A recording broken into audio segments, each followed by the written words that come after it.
Judging from the outcome of the just concluded presidential elections and the campaign processes for the upcoming gubernatorial elections slated for 11th of March 2023, it is very clear that these elections have been based on religious and tribal sentiments. We saw situations where electorates were voting for individuals of same religion. Should this idea of voting based on religious or tribal differences be abolished? You're welcome to Political Matters on All News Nigeria. I am Michael Adekunle, and in the studio with me is Bashorun Adeshokan Kunle. He is the President, Federation of Yoruba Consciousness and Culture, Chairman Group Against Corrupt Society, former OPC scribe. You're welcome, sir. Good morning. Good to meet you. How are you? I'm fine. All right, it's Political Matters, and I really appreciate you for coming on board. Thank you very much. Now, judging by what took place in Lagos State and other states across the Federation, I'm talking about the presidential elections, we saw situations where Nigerians or electorates came out to vote for individuals of their religion. Now, how do you feel about this situation, and how did we get to this mess? Because in a democratic settings, I believe quite all right, we have the right to vote for who are preferred candidates, but this is something else in this just concluded election. We saw Igbos voting for Igbos, we saw Yorubas voting for Yorubas, Hausa also voting for Hausa. You could recollect, or you could recall that in Kano State, the electorates there really voted for Rabiu Kwakwanso. In Lagos State here, it was a mixed voting. Here, we have the likes of Peter Obi, dominating this fair here. But now let's quickly move down to the northern part of the country. We saw a situation whereby Nigerians or electorates voted for PDP as the presidential flag bearer of that party, Atiku Abubakar. In the western region, Tinubu swept almost all the western states. What do you think is happening, sir? Well, I don't think people voted along the tribal sentiments. I don't think so. The INEC guideline said a candidate must score at least 25% in the state. And I can see that even in the north, Bola Ahmed Tinubu scored 25% across the north. Even in Kano, where Kwakwanso swept Hodi, his still score is 25%. And Atiku also scored 25%, even win in some state in the southwest here. And that is Osun. He won clear court in Osun State. And the same goes to Peter Obi, who won Lagos hands down. So I don't see it along the ethnicity or tribal. I think people voted with their mind. So that's what I can say. That's what you can say, but I think you go on net and you see, sometimes you see what happens on net. Saw a situation whereby Christians, I'm talking about pastors, prophets, coming out to, came out at that point in time to support Peter Obi. Most Christians supported Peter Obi, while we have Muslims supporting Bola Ahmed Tinubu. That's Yoruba Muslims supporting Bola Ahmed Tinubu, and the Hausa Muslims, supporting the likes of Atiku Abubakar, Kwakwanso, and Bola Ahmed Tinubu. It has always been like that in the history of Nigeria. Okay. The Muslim ticket this is not the first time we are having Muslim ticket. 1993, we have MK Abiola, a Muslim, and his running mate also a Muslim. People still come out and vote for MK Abiola. If not for the fact that the election was annulled, we will have got this country ruled under Muslim ticket. Maybe this one wouldn't have been a topic. Okay. So, but as it is, every day, political terrain continues to get some shape. People are now realizing the importance of religion in politics. That is why you see the Christian now demanding at least to have a stake in the polity of the country. And mark you, Christians don't do like that in the first place before.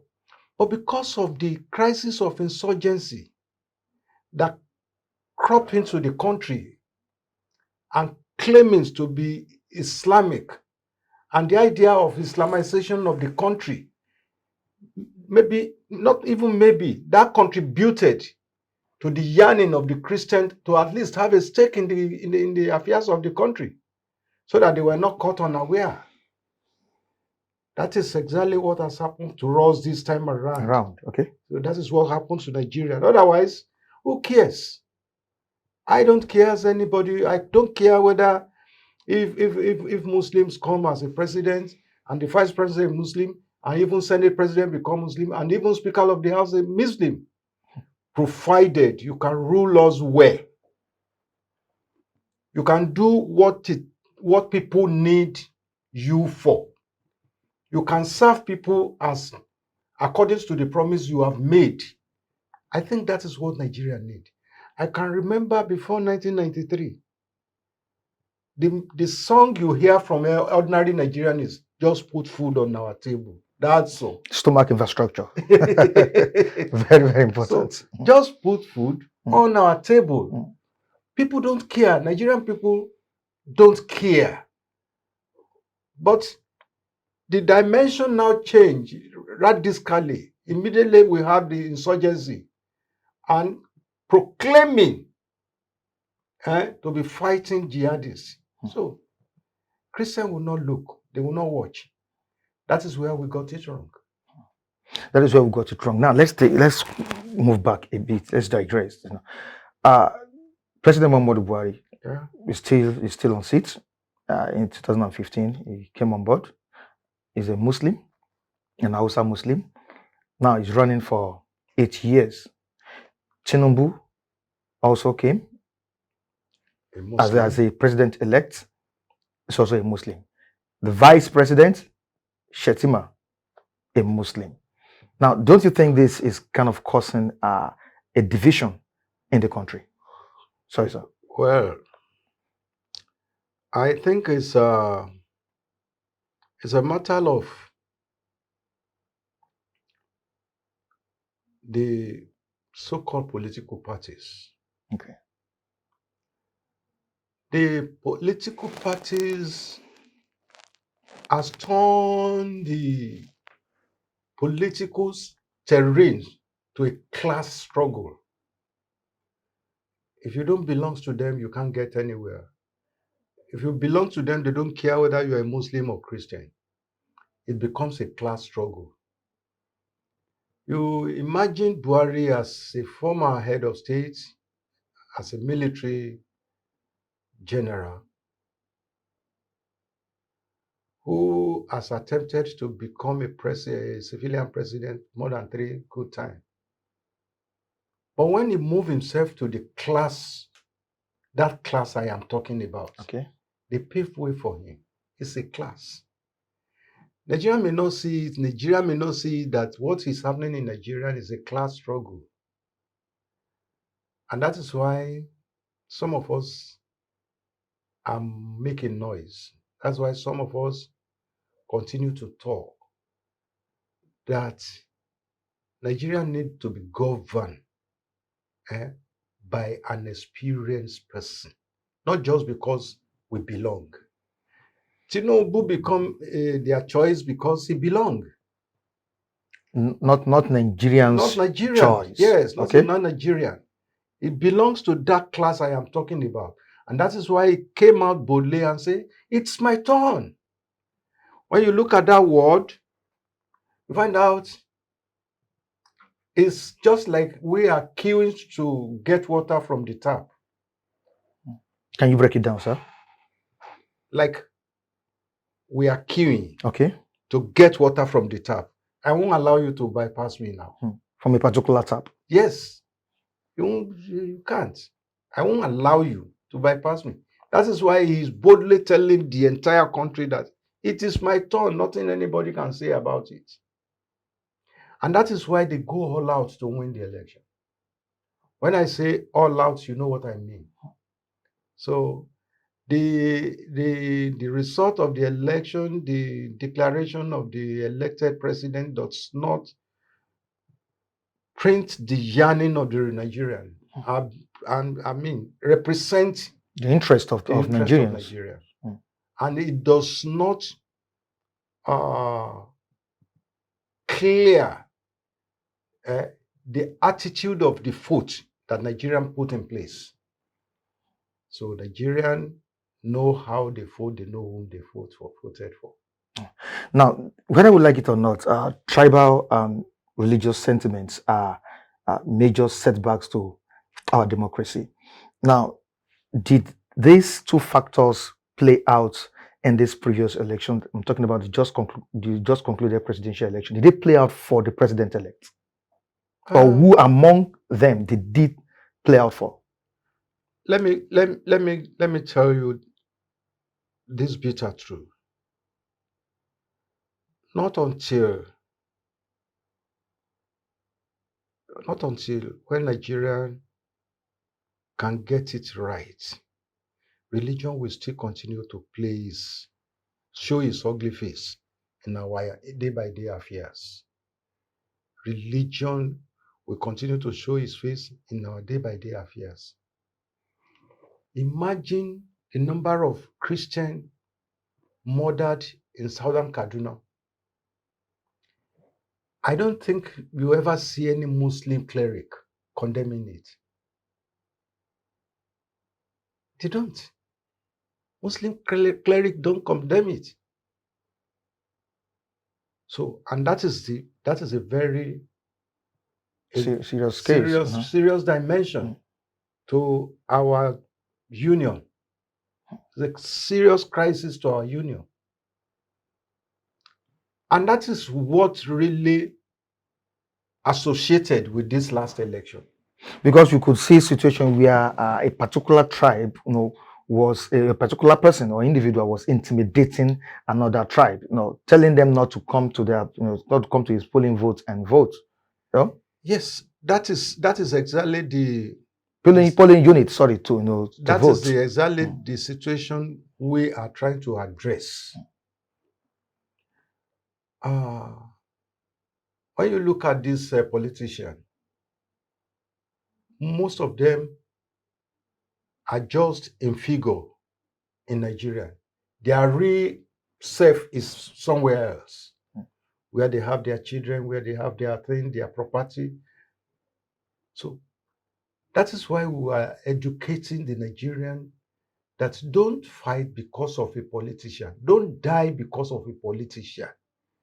Don't turn this area of the country to a battlefield. We need no blood.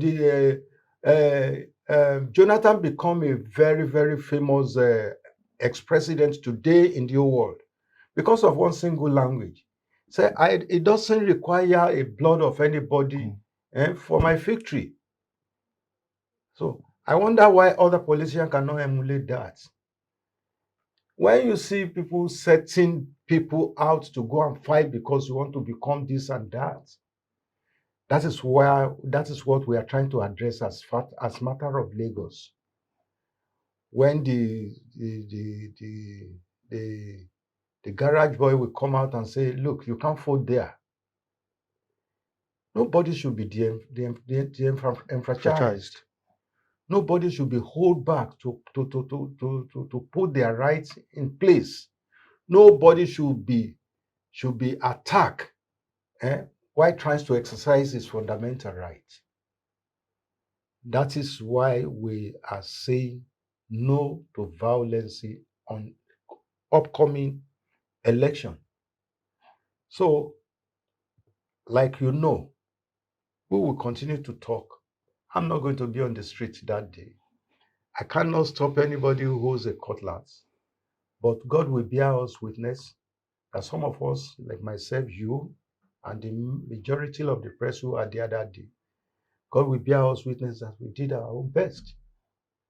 So I don't think it's a good omen for the other country of the world to continue to hear Nigerian on their election date. So number of people is died. So number of new people were hospitalized. And those are the cases we've been having for a very long time.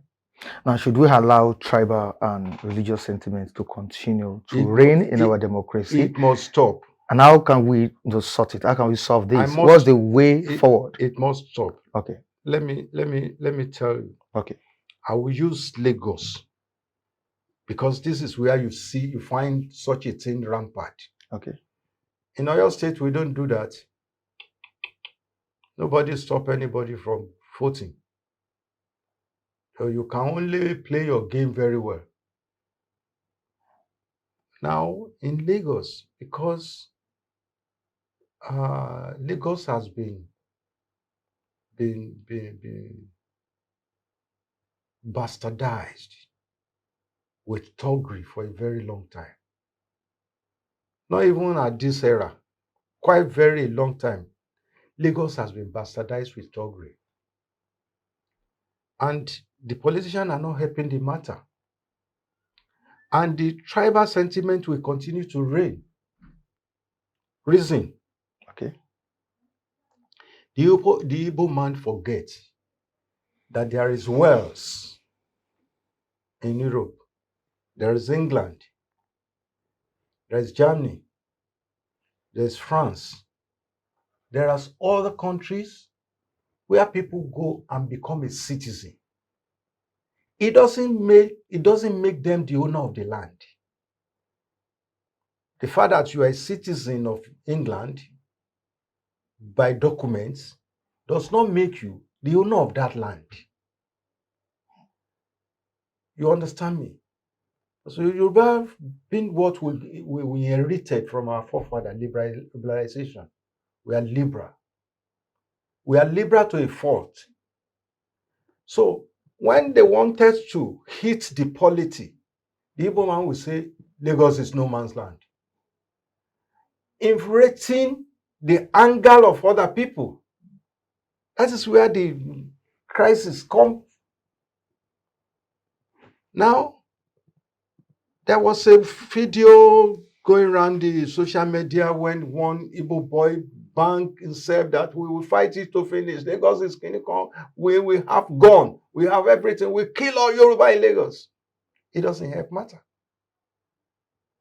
If you see your social media, if you see your phones recently, they referred to the NSAS time when this Kano now in detention spoke out that make sure you kill Tinubu, kill any Yoruba, kill anybody on you.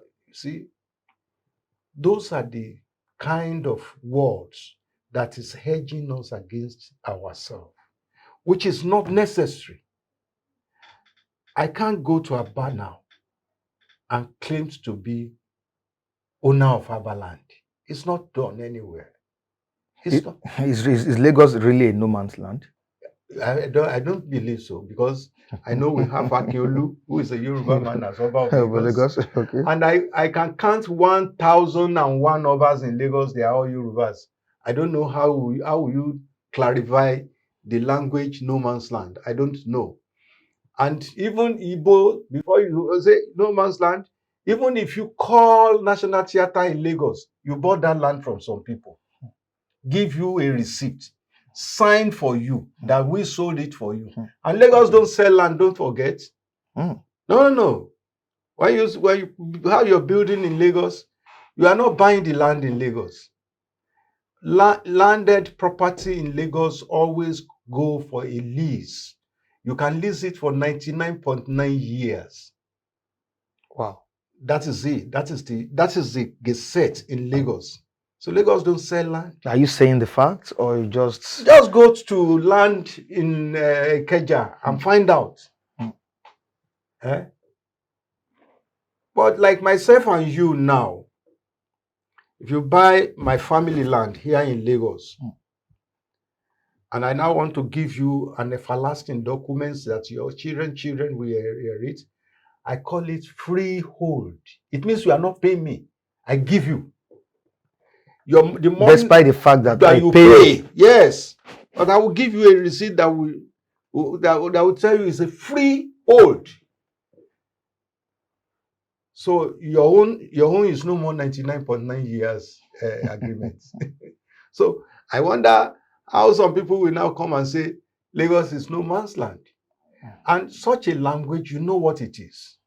That is where the ethnicity bias infusing itself, its ugly face, into our polity, especially Lagos here. All right, sir, let's quickly go on a short break. And when we come back, we'll be talking about the struggles for self-determination.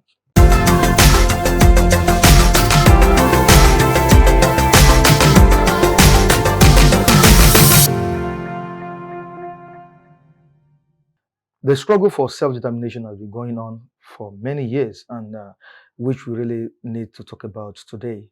Of course, we have the likes of the Igbos and Yorubas, agitating for freedom. But Basharun Olakunle is still here, and we'll still be discussing these issues together.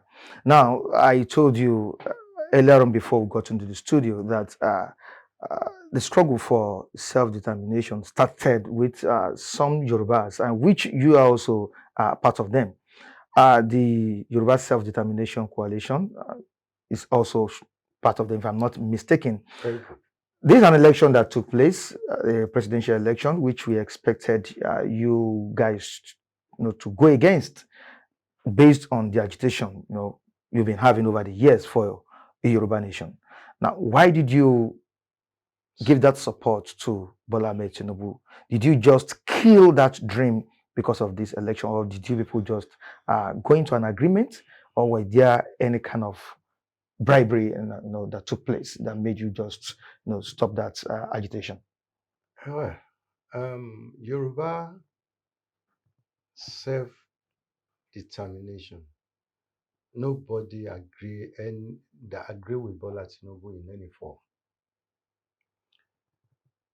Agitation for Yoruba independence will continue to go, even if Bola Tinubu become president. If he is lucky to be swearing in, the agitation will continue. You see, we don't believe in Nigeria. Let me be frank to you. Those of us in the forefront of that agitation don't believe in Nigeria.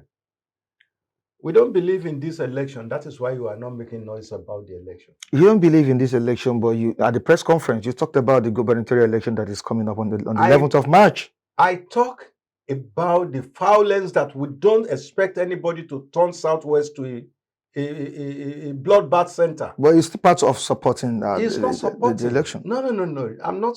We are not talking of election. I'm talking of anybody turning our own land to a battlefield. We don't want it. That is still part of my job. Which means you're not happy about the victory of Achad Bola Ahmed Tinubu? See? Which means you're not happy about the victory of Tinubu, or what? That is not the case. That is not the case. Whoever wants to win, let them win. What is a Yoruba man? It doesn't matter. It doesn't matter because the idea is different. The ideal of becoming the president of Nigeria is a different thing. The ideal of wanting a separate country of our own is another thing. So you can't see me robbing and many of us like that, robbing ourselves into this political crisis on ground. No, we can only advise our people. Don't allow this tsunami called election sweep you off. Don't, because of the unnecessary hunger that they purportedly pour out there, so that you can become their victim. Don't let it engage you into unnecessary crisis with any other tribe living in your place. But why did you suddenly quench the fire that is burning. I'm talking about the agitation for the freedom of the Yorubas. No, Why no, did no, you no, no, suddenly quench that fire? I'm sorry. Did you quench it because of the election or what? Were you No, people afraid? no, the fire is still unborn. Let me tell you, things need to be approached systematically. When the Eastern